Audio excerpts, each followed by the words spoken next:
ఒకసారి భాగం చదవమ్మా. ఎల్లప్పుడూ సంతోషముగా ఉండుడి, ఎడతెగక ప్రార్థన చేయుడి. 16 కూడా చదువు.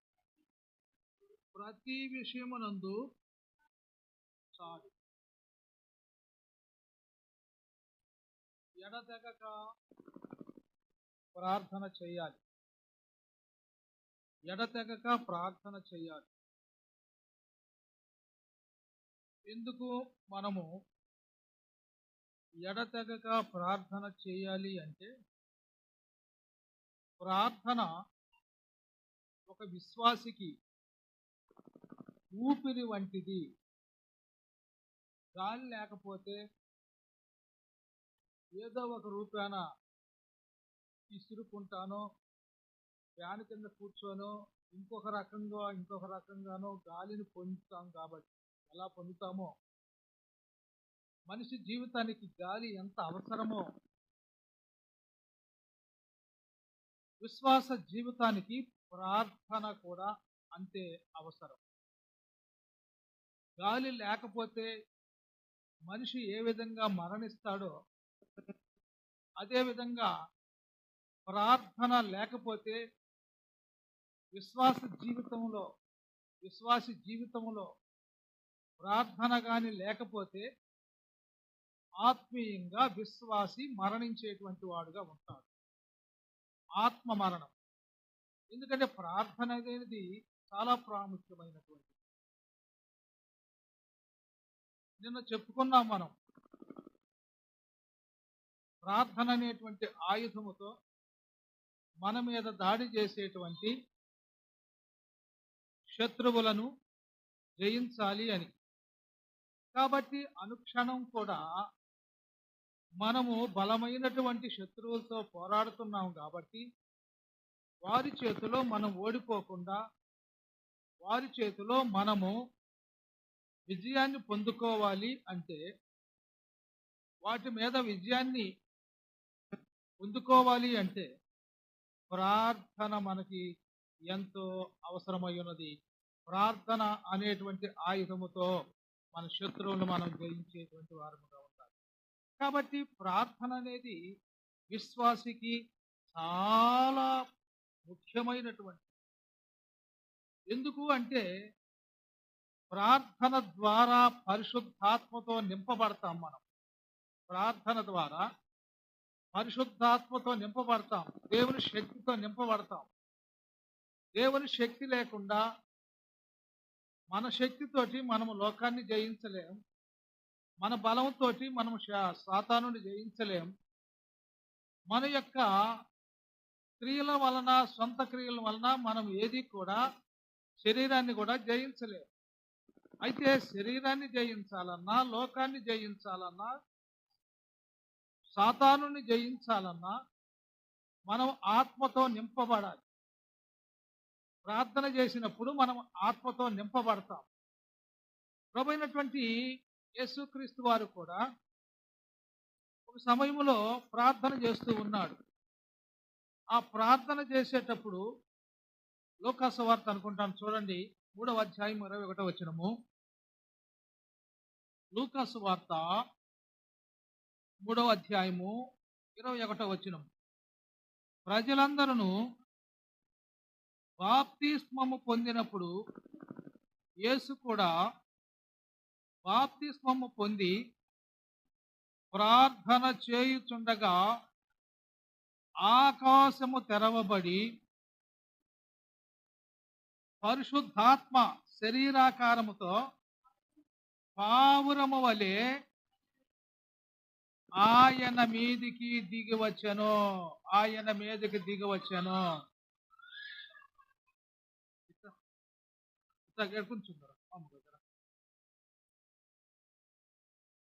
పరిశుద్ధాత్మ దేవుడు యేసుక్రీస్తు ప్రభువారికి ఏ విధంగా పరిశుద్ధాత్మతో నింపబడ్డాడు, ఏ విధంగా నింపబడ్డాడు? ఆ పావురము వలె ఆయన మీదకి వచ్చింది పరిశుద్ధాత్మ, పావురము వలె వచ్చింది. అలాగే బాప్తిస్మము పొందినటువంటి మనము కూడా దేవుని శక్తితో పరిశుద్ధాత్మతో నింపబడాలి అంటే ప్రార్థన చేస్తేనే పరిశుద్ధాత్మతో మనము నింపబడేటువంటి వారముగా ఉంటాం. ప్రార్థన అంటే పరమ తండ్రితో మనము సంభాషించటమే.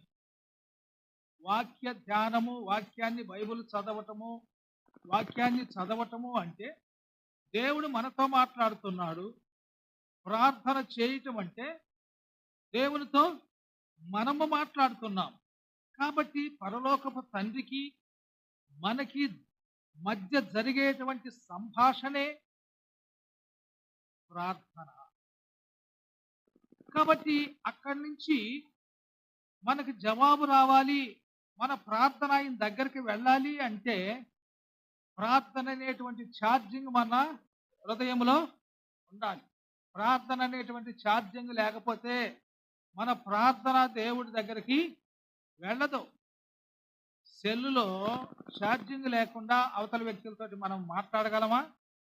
ఎలా మాట్లాడలేమో ఛార్జింగ్ లేకుండా. అలాగే ఛార్జింగ్ పెట్టుకోవాలి. మనం దేవునితో మనం మాట్లాడాలి, దేవుడు మనతో మాట్లాడాలి. ఆయనకి మనకి మధ్య సంభాషణ తరచుగా వాక్యము ద్వారా ఆయన మాట్లాడటం, ప్రార్థన ద్వారా మనం మాట్లాడటం, ఆయనకి మనకి ఆ మాటల యొక్క సంబంధము, తండ్రి బిడ్డల యొక్క సంబంధము కొనసాగాలి అంటే మనము ప్రార్థన కలిగినప్పుడు, ఆత్మతో నింపబడినప్పుడు మాత్రమే అది సాధ్యము అవుతుంది. ఎలా అసలు ప్రార్థించాలి? ఏ విధంగా ప్రార్థించాలంటే ఆయన అద్వితీయ కుమారుడైనటువంటి యేసుక్రీస్తు ప్రభు శిలువ రక్తము ద్వారా రక్షింపబడ్డాము కాబట్టి ఏ విన్నపమైనా, ఏ మొర అయినా, ఏ ప్రార్థన అయినా ఆయన ద్వారా తండ్రికి మనము తెలియపరిచేటువంటి వారముగా ఉండాలి. మన యొక్క అక్కరలేదో, మన యొక్క అవసరత లేదో యేసుక్రీస్తు ప్రభువారి నామములో ఆయన్ని అడగాల. ఎవరి నామములో అడగాల? యేసుక్రీస్తు ప్రభువారి నామములో మనం అడగాల. ఎలా అడగాలంటే కమాండింగ్గా అడగకూడదు, లేకపోతే ఒక అతిశయించి మనం అడగకూడదు, కానీ విశ్వాసముతో అడగాలి, వినయముతో అడగాలి, ఆత్మ నింపుదలతోటి మనం అడగాలి. ఎలా అడగాలి? విశ్వాసముతో అడగాలి, వినయముతో అడగాలి, ఆత్మ నింపుదలతో అడగాలి.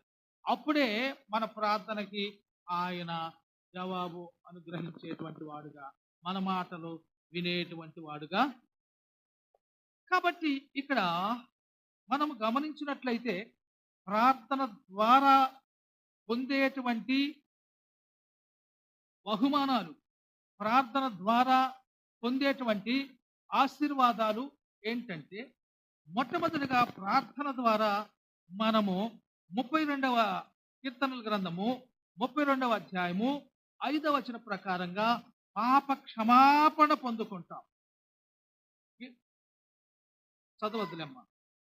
పాప క్షమాపణ ఎలా పొందుకుంటామంటే 32వ కీర్తన 5వ వచనం ప్రకారంగా పాప క్షమాపణ పొందుకుంటాం.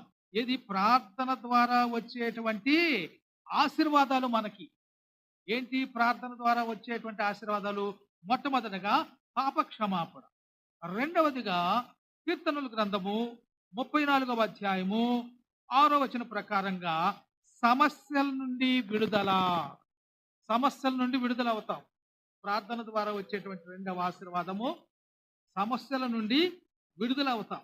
మూడవదిగా యాకోబు పత్రిక 5వ అధ్యాయము 16వ వచనం ప్రకారంగా వ్యక్తిగతంగా స్వస్థత పొందేటువంటి వారముగా ఉంటాం. ఏదైనా అనారోగ్యం మనలో చోటు చేసుకున్నప్పుడు, వ్యక్తిగతంగా మనం ప్రార్థించినప్పుడు దేవుడు మన ప్రార్థన ఆలకించి మనల్ని స్వస్థపరిచేటువంటి వాడుగా ఉంటాడు. కాబట్టి మూడవదిగా మనము ఆ వ్యక్తిగత స్వస్థత పొందుకునేటువంటి వారుగా ఉంటాం. ఇక నాలుగవది కనుక ప్రార్థన ద్వారా పొందేటువంటి ఆశీర్వాదము ఏంటంటే, కీర్తనల గ్రంథము 2వ అధ్యాయము 8వ వచనం ప్రకారంగా ఆత్మలను సంపాదించుకోగలము. ఎన్ని చూసాం మనం ప్రార్థన ద్వారా వచ్చేటువంటి ఆశీర్వాదాలు? 4. మొట్టమొదటగా పాప క్షమాపణ, రెండవదిగా సమస్యల నుంచి విడుదల, మూడవదిగా వ్యక్తిగత స్వస్థత, నాలుగవదిగా ఆత్మలను సంపాదించుకోగలం. దేని ద్వారా? ప్రార్థన ద్వారా. కాబట్టి ఇక్కడ మనము గమనించినట్లయితే పాప క్షమాపణ ద్వారా లబ్ధి పొందినటువంటి వ్యక్తి, పాప క్షమాపణ పొందినటువంటి వ్యక్తిని ఒక ఆయన చూద్దాం మనం. లూకాసు వార్త 18వ అధ్యాయము 13వ వచనము. పాప క్షమాపణ పొందినటువంటి ఒక వ్యక్తిని మనము చూద్దాం. అయితే సుంకరి దూరముగా నిలుచుండి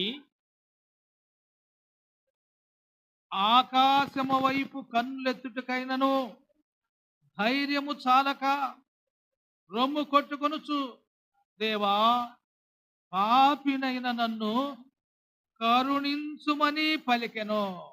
పాపినైన నన్ను కరుణించమని పలికెను. ఇక్కడ ఎంత విధేయతతోటి, ఎంత వినయంతో పాపినని గ్రహించి ఈ శంకరి ప్రార్థన చేస్తూ ఉన్నాడు. అయ్యా, నేను పాపినే, నా పాపములను నీ పాపినైన నన్ను కరుణించు, పాపినైన నన్ను కరుణించు అని ఈ శంకరి ప్రార్థన చేస్తున్నాడు. ఆకాశము వైపు కన్నులెత్తి చూచుటకైనను ధైర్యము చాల.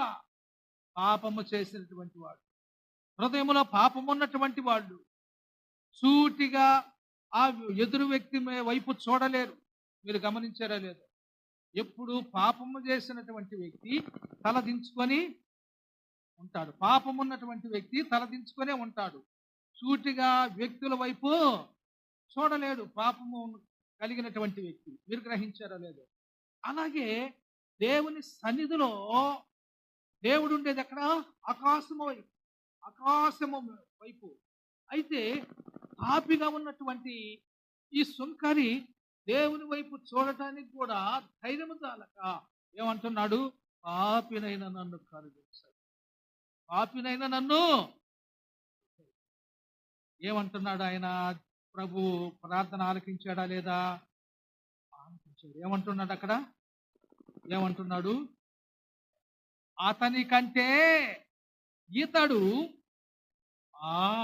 నీతిమంతుడుగా తీర్చబడి, గర్వముతో అతిశయముతో నాకంటే శుద్ధులు ఎవరూ లేరు, నాకంటే భక్తులు ఎవరూ లేరు, దేవునికి నేను ఇష్టమైన దానను, దేవునికి నేను ఇష్టమైనటువంటి వాడును, ఇలాంటి శంకర్ లాంటి వాడిని కాదు నేను, లేక అలాంటి వాడిని కాదు నేను, ఇలాంటి దాన్ని కాదు నేనని ఎవరైతే గర్వంతో అతిశయముతో తనను తానే మెచ్చుకుంటూ తనను తానే గొప్ప విశ్వాసిగా పరిగణించుకుంటూ దేవునితో ప్రార్థన చేస్తే ఆ ప్రార్థన దేవుడి దగ్గరికి వెళ్ళదు, చేరదు. తగ్గించుకోవాలి. ఇందాక చెప్పుకున్నాం మనం. ఎలా తగ్గించుకోవాలి? వినయముతో తగ్గించుకోవాలి. విశ్వాసముతో, ఆత్మశక్తితో ప్రార్థన చేసినప్పుడు దేవుని సన్నిధిలోకి ఇతను చేసినటువంటి మొట్టమొదట వినయము కలిగినటువంటి వాడుగా, విధేయత కలిగినటువంటి వాడుగా, అయ్యా నేను పాపిని ఒప్పుకున్నాడు, తగ్గించుకున్నాడు, అతిశయించల. దేవుడు ప్రార్థన ఆలకించినటువంటి వాడుగా, క్షమాపణ పొందినటువంటి వాడు. రెండవదిగా సమస్యల కొరకు, సమస్యల నుండి విడుదల కొరకు ప్రార్థన చేసినటువంటి వ్యక్తిని చూద్దాం. ఆదికాండము 32వ అధ్యాయము 24వ వచనము నుండి చదువమ్మా. ఆదికాండము 32వ అధ్యాయము 24వ వచనము నుండి. యాకోబు అక్కడ మిగిలిపోయెను, ఒక నరుడు తెల్లవారు వరకు అతనితో పెనుగులాడెను, తాను అతనిని గెలవకుండుట చూచి తొడగూటి మీద అతనిని కొట్టెను. అప్పుడు అతడు ఆయనతో పెనుగులాడుట వలన యాకోబు తొడగూడు వశలను. చాలమ్మా. ఇక్కడ యాకోబుకు వచ్చినటువంటి సమస్య ఏంటి? అన్న వలన మొప్పు. అన్న భీకరమైన ప్రతిజ్ఞ చేశాడు. అన్న చంపటానికి వస్తున్నాడని విన్నాడు. ఆ సమస్య నుండి విడుదల కావాలా? అన్న నుండి విడుదల కావాలా? ఎందుకంటే అన్నను భయంకరంగా మోసపుచ్చినటువంటి వాడు కాబట్టి, అన్న వలన మొప్పు ఉన్నదని గ్రహించి ఆ ఎవరైతే అన్న మొప్పును తప్పిస్తారో ఆ దేవాది దేవుణ్ణి కాళ్ళు పట్టుకొని పెనుగులాడాడు. నీవు నన్ను ఆశీర్వదించే వరకు నేను నీ విడిచిపెట్టను. పెనుగులాడాడు, తెల్లారుదులు పెనుగులాడాడు. కృప కలిగినటువంటి దేవుడు, కరుణ కలిగినటువంటి దేవుడు ఎవరైతే పాదాలు పట్టుకుంటారో, ఎవరైతే ఆయన్ని అర్థిస్తారో, ఎవరైతే విధేయతతోటి ఆయన ఆయన పదాల దగ్గర పడతారో వాళ్ళ యొక్క ప్రార్థన ఆలకించడానికి సిద్ధంగా ఉండేటువంటి ఆ దేవాది దేవుడు యాకోబుని తప్పించుకొని వెళ్ళటము పెద్ద పనేం కాదు. కానీ యాకోబుని పరీక్షించాడు. అక్కడ యాకోబు యొక్క ఆ బలము, యాకోబు యొక్క విశ్వాసము, యాకోబు యొక్క ఆ తెగింపు ఎలాంటిదో చూచాడు. ఎంత వరికి చేస్తాడో ప్రార్థన, ఎంత వరికి ప్రాధేయపడతాడో, ఎంత వరికి అని పరీక్షించి పరీక్షించి పరీక్షించి చివరికి తన సమస్యల నుండి అతన్ని విడిపించాడు. అల్లంత దూరాన్ని చూశాడు ఏశావు. వచ్చాడు, ముద్దు పైన పడి ముద్దు పెట్టుకున్నాడు. ఏశావు చంపేస్తాను యాకోబుని యాకోబు అందరినీ చంపేస్తానని నీవు అనుకున్నటువంటి ఏశావు ఏమైంది? అక్కడ దేవుని యొక్క ప్రేరణ వలన ఆయన మనసు మారింది. వచ్చి తమ్ముడి మీద పడి ముద్దు పెట్టుకొని ప్రేమను చూపించినటువంటి వాడు. ఇది సమస్య విడుదల. ప్రియమైనటువంటి సహోదరి సహోదరుడా, మనము కూడా దేవుని సన్నిధిలో మొరపెట్టి దేవుని సన్నిధిలో నీవు నన్ను ఆశీర్వదించు వరకు, నా సమస్య తీర్చేంత వరకు కూడా నిన్ను వదిలిపెట్టను ప్రభు అని మనం ఎప్పుడైతే దేవుని సన్నిధిలో ప్రార్థన చేస్తామో, క్షమించడానికి సిద్ధ మనసు కలిగినటువంటి దేవుడు, సమస్యలకు పరిష్కారం ఇచ్చేటువంటి దేవుడు, మన సమస్యను కూడా పరిష్కరించేటువంటి వాడుగా ఉంటాడు. మన సమస్యను కూడా పరిష్కరించేటువంటి వాడుగా ఉంటాడు. మూడవదిగా వ్యక్తిగత స్వస్థత. హిజ్కియా ఏమని ప్రార్థన చేశాడు? వాడ తట్టు తిప్పుకొని కన్నీళ్లు విడుచుచు, ప్రభువా నీ ఎడల నేను ఎంత యథార్థవంతుడిగా ఉన్నానో నీకు తెలుసు కదా, మరి నన్ను జ్ఞాపకం చేసుకో, నా ప్రార్థన ఆలకించు, నాకు వచ్చినటువంటి ఈ భయంకరమైనటువంటి ఈ రోగాన్ని తీసివేయి, నాకు వచ్చేటువంటి ఆ మరణము నుండి నన్ను తప్పించు అని చెప్పి దేవుని సన్నిధిలో కన్నీటితో ప్రార్థన చేశాడు. హిజ్కియా ఆ క్షణములోనే మరణించాల్సినటువంటి వాడు. ఎన్ని సంవత్సరాలు పొడిగించాడు? 15 సంవత్సరాలు ఆయన ఆయుష్ను దేవుడు పొడిగించాడు. వ్యక్తిగత స్వస్థత. కాబట్టి ప్రియమైనటువంటి సహోదరుడా, ఆయన సన్నిధిలో ప్రార్థించుట ద్వారా మనం పొందేటువంటి ఆశీర్వాదాల్లో మూడవదిగా వ్యక్తిగత స్వస్థత. మొట్టమొదట పాపక్షమాపణ, రెండవదిగా సమస్యల కొరకు, మూడవదిగా వ్యక్తిగత స్వస్థత. మూడో ఆశీర్వాదం పొందుకునే వాళ్ళంగా ఉంటాం. నాలుగవదిగా చూద్దాం, ఆత్మల సంపాదన.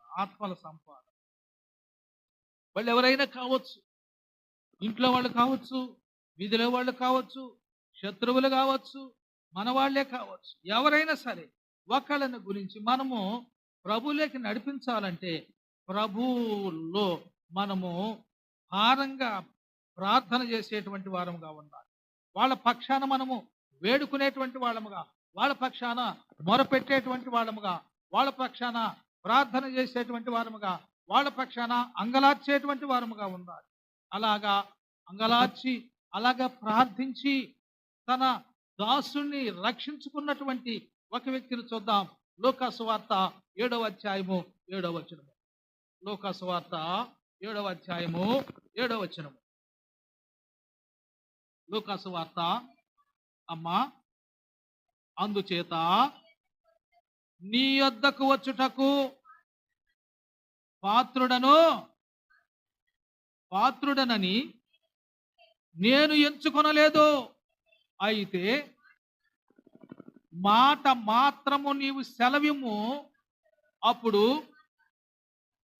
నా దాసుడు స్వస్థపరచబడును. ఎవరైనా శతాధిపతి ఏమంటున్నాడు?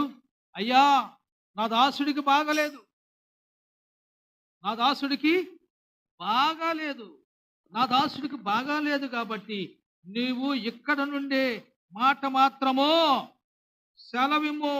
మాట మాత్రము నువ్వు సెలవిస్తే నా దాసుడు బ్రతుకుతాడు. ఆ పైన కూడా 6వ వచనములో కూడా ఒక మాట ఉంది.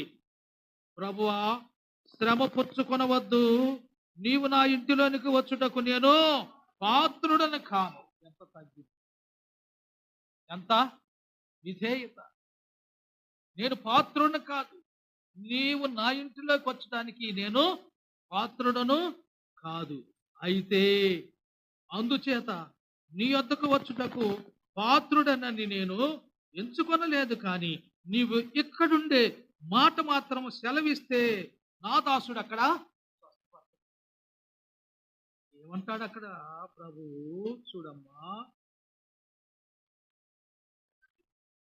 యేసు ఈ మాటలు విని 9వ వచనం, అతనిని గూర్చి ఆశ్చర్యపడి తన వెంట వచ్చుచున్న జన సమూహము వైపు తిరిగి, ఇజ్రాయేలులలో నాయనను ఇంత గొప్ప విశ్వాసము నేను చూడలేదని మీతో చెప్పుచున్నాను. నేను పంపబడిన వారు ఇంటికి తిరిగి వచ్చి ఆ దాసుడు స్వస్థుడై ఉండుట కనుగొని.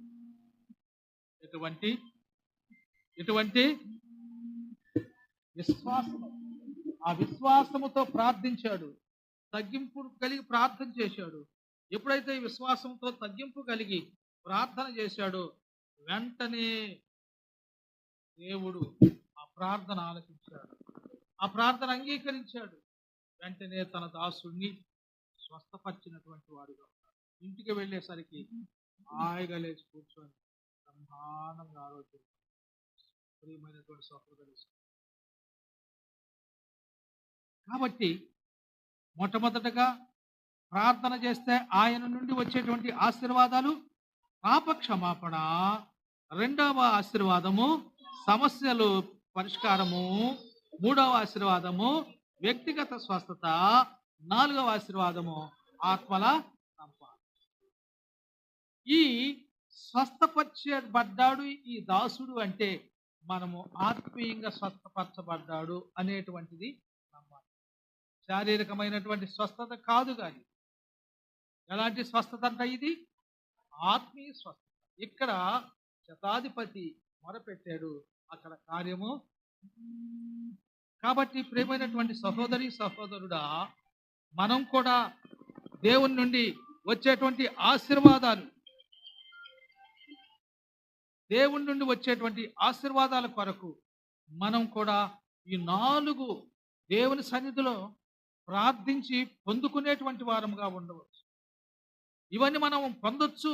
అయితే దేవుని ద్వారా వచ్చేటువంటి ఈ 4 ఆశీర్వాదాలు మనం పొందుకోవాలంటే ఎలాగా? పాప క్షమాపణ, సమస్యల కొరకు అనేకమైనటువంటి సమస్యల నుండి పరిష్కారము, వ్యక్తిగత స్వస్థత, ఆత్మల సంపాదన.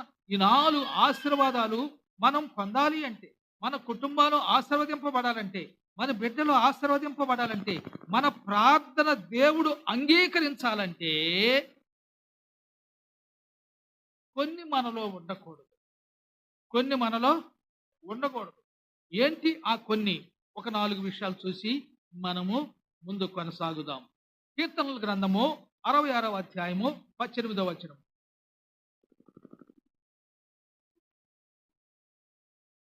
నా హృదయములో నేను పాపము లక్ష్యము చేసిన ఎడల ప్రభువు నా మనవి వినకపోవును. కాబట్టి ప్రభు మనవి వినలేదు అంటే హృదయములో దాగి ఉన్నటువంటి పాపము కారణం. హృదయములో దాగి ఉన్నటువంటి పాపము ద్వారా దేవుడు మనవి వినకపోవు. కాబట్టి మన మనవి దేవుడు అంగీకరించలేదంటే మన హృదయంలో పాపము దాగి ఉన్నది. అది ఎలాంటి పాపము? యెషయా గ్రంథము 1వ అధ్యాయము 15వ వచనములో చూద్దాం రండి. యెషయా గ్రంథము, మీరు మీ చేతులు చాపునప్పుడు మిమ్మల్ని చూడక నా కన్నులు కప్పుకొందును. మీరు బహుగా ప్రార్థన చేసినను నేను వినను. మీ చేతులు రక్తముతో నిండి ఉన్నవి. ఎందుకు మన ప్రార్థన ఆలకించడు దేవుడు? ఎందుకు మన ప్రార్థన చేసేటప్పుడు ఆయన చూడకుండా కన్నులు కప్పుకుంటాడు? ఎందుకంటే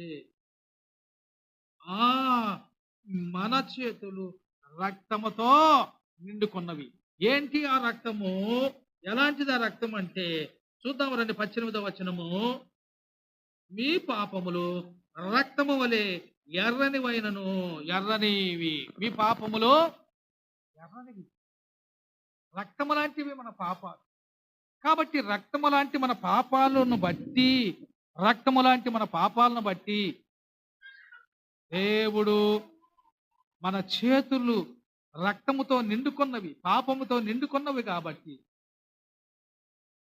మన హృదయము నిండా దాగినటువంటి పాపం ఉన్నది కాబట్టి ప్రభు మన మనవి ఆలకించడాయన. ఇక రెండవదిగా, హృదయములో పాపం ఉన్నప్పుడు మన మనవి దేవుడు ఆలకించడు. రెండవదిగా యెహెజ్కేలు గ్రంథము 14వ అధ్యాయము 3వ వచనము. యెహెజ్కేలు 14:3, నరపుత్రుడా, నీ మనుషులు తమ హృదయములలో విగ్రహములను నింపుకొని దోషము పుట్టించు అభ్యంతరమును చాలు. ఇప్పుడు దేవుడు ప్రార్థన ఆలకించకపోవడానికి గల కారణం, రెండో కారణం ఏంటంట? హృదయములు ఏముంటున్నాయి? విగ్రహాలు. మొట్టమొదటిగా హృదయంలో పాపమున్నది, రెండవదిగా విగ్రహాలు ఉన్నాయి. మనము ప్రార్థన దేవుడు అంగీకరించకపోవడానికి గల రెండవ కారణము మన హృదయంలో విగ్రహం. అంటే ఏంటి? బొమ్మను పెట్టుకొని పూజించడమే కాదు, దేవుని కంటే మనం దేన్నైతే ఎక్కువగా ప్రేమిస్తున్నామో, దేవుని కంటే మనం దేన్నైతే ఎక్కువగా ఇష్టపడుతున్నామో, దేవుని కంటే మనము సమయాన్ని దేనికైతే ఇస్తున్నామో అదే మన హృదయంలో ఉన్నటువంటి విగ్రహము. కాబట్టి మనము ఈ లోకములో విశ్వాసిగా జీవిస్తున్నాము. ఈ లోకములో విశ్వాసిగా జీవిస్తున్నటువంటి మనము దేవుని కంటే ప్రాముఖ్యత దేని మీద చూయించకూడదు. దేని మీద? కేవలం దేవుడే మనకు ప్రాముఖ్యం. దేవుడే మనకి ముఖ్యుడై ఉన్నాడు. మన జీవితం దేవునికి ఇచ్చినటువంటి ప్రాధాన్యత అధికంగా ఉండాలి. దేనికి ఇవ్వనటువంటి ప్రాధాన్యత దేవునికి మనం ఇచ్చేటువంటి వారముగా ఉండాలి. అప్పుడే దేవుడు మనల్ని ఇష్టపడతాడు, మన ప్రార్థన. అంతేకాని ఏదో 10 నిమిషాలు చేద్దాం, లేకపోతే 20 నిమిషాలు చేద్దాం, 1 గంట చేద్దాం అని అనేకమైనటువంటి విషయాల మీద, లోక సంబంధమైనటువంటి విషయాల మీద, లేకపోతే ఇంకొక విషయాల మీద మనము మనసు పెట్టుకొని వాటిని ప్రేమిస్తూ, వాళ్ళని ప్రేమిస్తూ, దేవుడా నా ప్రార్థన ఆలకించు అంటే, నీకు నాకంటే వాళ్ళకి నువ్వు ప్రాధాన్యత ఎక్కువ ఇస్తున్నావు కదా, నీకు నీ ప్రార్థన నేను నువ్వు అన్నిటికంటే నాకు ఎక్కువ ప్రాధాన్యత ఇస్తే నేను నీకు నీ ప్రార్థన ఆలకిస్తాను. కాబట్టి యెహెజ్కేలు గ్రంథంలో ఉన్నటువంటి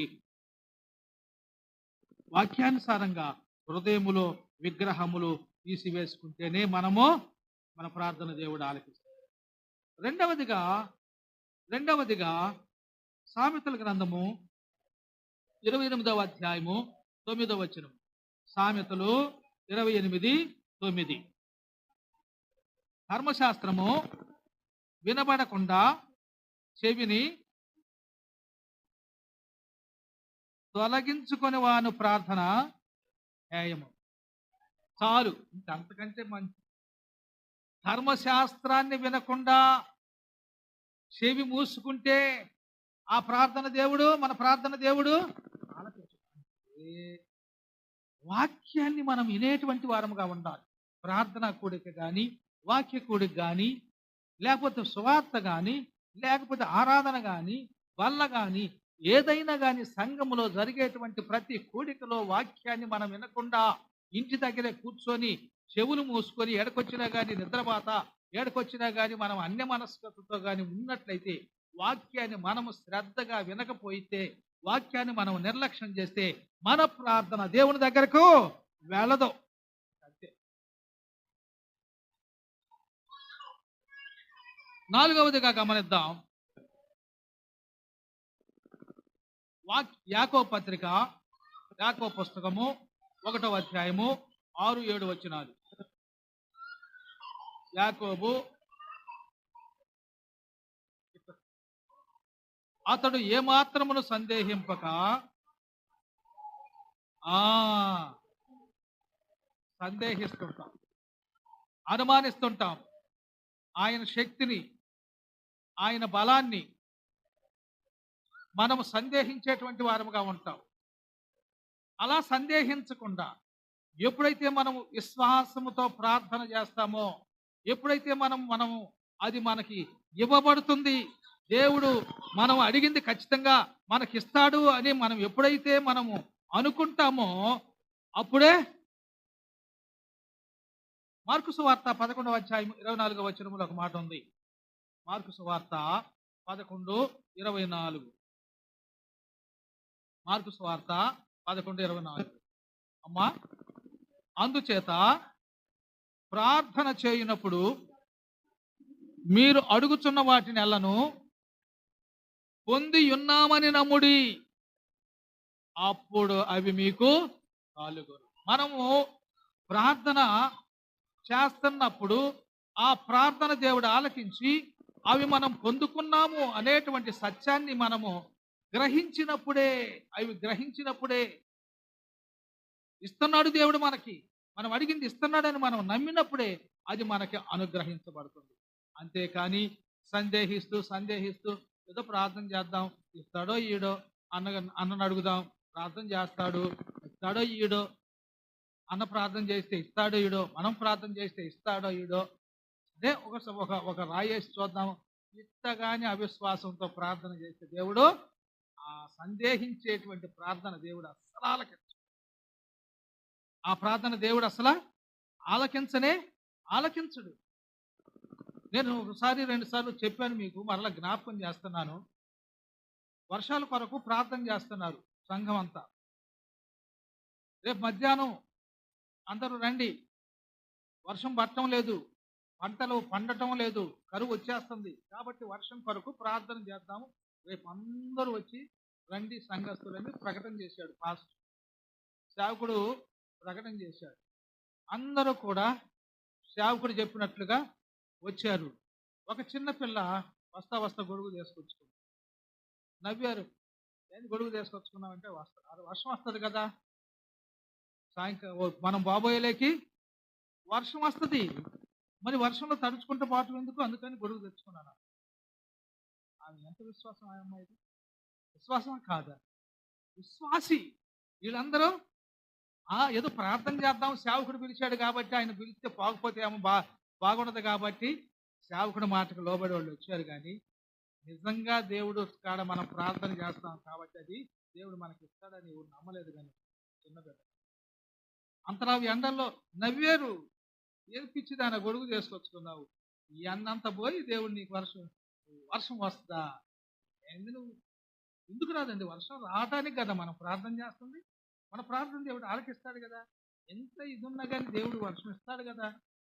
అమ్మాయి ప్రేమైన సహోదరి సహోదరుడు, మనము ఆ విధంగా నమ్మి ప్రార్థన చేయాలి. నమ్మి క్యాజువల్ గా చేయకూడదు, అపనమ్మకంగా చేయకూడదు, అవిశ్వాసంగా. కాబట్టి మొట్టమొదటిగా మనము మన ప్రార్థన దేవుడు ఆలకించాలంటే మొట్టమొదటిగా హృదయములో పాపం ఉండకూడదు. రెండవదిగా హృదయములో విగ్రహములు ఉండకూడదు. మూడవదిగా దేవుని వాక్యాన్ని నిర్లక్ష్యం చేయకూడదు. నాలుగవదిగా సందేహించాలి. కాబట్టి దేవుడు ఆ విధంగా మనం ప్రార్థన చేయాలి.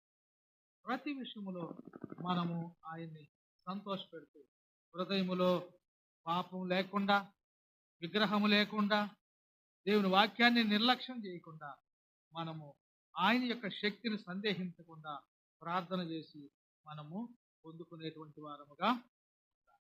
ఆ మాట చదువమ్మ.